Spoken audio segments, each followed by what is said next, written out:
ইরানকে নিয়ে একসময় বলা হচ্ছিল দেশটি নাকি ৪৮ ঘন্টাও টিকতে পারবে না, কিন্তু এখন যে চিত্র সামনে আসছে তাতে দেখা যাচ্ছে ভিন্ন বাস্তবতা। নানা হামলা ও চাপের পরও ইরান এখনও দৃশ্যত নিজের অবস্থান ধরে রেখেছে। এর মধ্যেই দেশটি নিয়ে নতুন করে আলোচনা শুরু হয়েছে, কারণ একটি মার্কিন গোয়েন্দা মূল্যায়নে উঠে এসেছে বেশ কিছু গুরুত্বপূর্ণ তথ্য।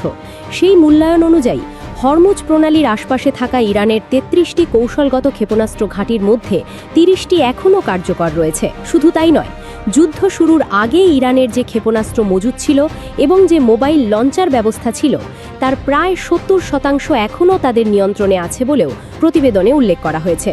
আরও বলা হয়েছে, ইরানের বিভিন্ন অঞ্চলে মাটির নিচে তৈরি করা ক্ষেপণাস্ত্র সংরক্ষণ ও উৎক্ষেপণ ঘাঁটির প্রায় ৯০% এখনও আংশিক বা পুরোপুরি সচল, অর্থাৎ ধারাবাহিক হামলার পরও ইরানের সামরিক অবকাঠামো পুরোপুরি অকেজো করা যায়নি, এমনটাই বোঝানো হয়েছে ওই প্রতিবেদনে।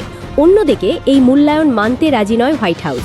মুখপাত্র অলিভিয়া ওয়েলস বলেছেন, যারা মনে করছেন ইরান আবার সামরিক শক্তি ফিরে পেয়েছে তারা হয় বিভ্রান্ত, নয়তো তারা আইআরজিসির পক্ষে অবস্থান নিচ্ছে।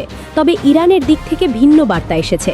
আইআরজিসির এরোস্পেস ফোর্সের কমান্ডার ব্রিগেডিয়ার জেনারেল মাজিদ মুসাফি দাবি করেছেন, আগের তুলনায় এখন ইরানের ক্ষেপণাস্ত্র ও ড্রোন উৎক্ষেপণ ক্ষমতা আরও বেড়েছে। তার ভাষায়, পারস্য উপসাগরীয় অঞ্চলে থাকা মার্কিন ঘাঁটি ও শত্রুপক্ষের জাহাজ এখন ইরানের আধুনিক ক্ষেপণাস্ত্র ও ড্রোনের আওতায় রয়েছে। প্রয়োজন হলে তারা যে কোনো সময় হামলা চালাতে প্রস্তুত। এই সংঘাতে যুক্তরাষ্ট্র ক্ষতির মুখে পড়েছে বলে লেখায় উল্লেখ করা হয়েছে। মার্কিন সিনেটের এক শুনানিতে জানানো হয়, যুদ্ধ শুরুর পর থেকে যুক্তরাষ্ট্র অন্তত ৩৯টি বিমান হারিয়েছে। প্রতিরক্ষা দফতরের একটি রিপোর্টের বরাত দিয়ে এই তথ্য তুলে ধরেন ডেমোক্র্যাটিক এক আইন প্রণেতা। প্রতিবেদন অনুযায়ী ইরানের সঙ্গে সংঘাত চলাকালীন যুক্তরাষ্ট্র প্রায় ১৩,০০০ ফ্লাইট পরিচালনা করে। এর মধ্যে ৩৯টি বিমান পুরোপুরি ধ্বংস হয়েছে এবং আরও ১০টি বিমান ক্ষতিগ্রস্ত হয়েছে।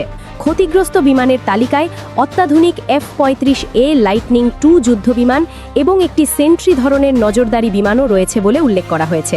সব মিলিয়ে এই লেখার উপস্থাপনা থেকে যে বার্তাটি সবচেয়ে জোরালোভাবে উঠে আসে তা হল, ইরানের সামরিক শক্তি পুরোপুরি ধ্বংস হয়ে গেছে এমন দাবি এখন প্রশ্নের মুখে।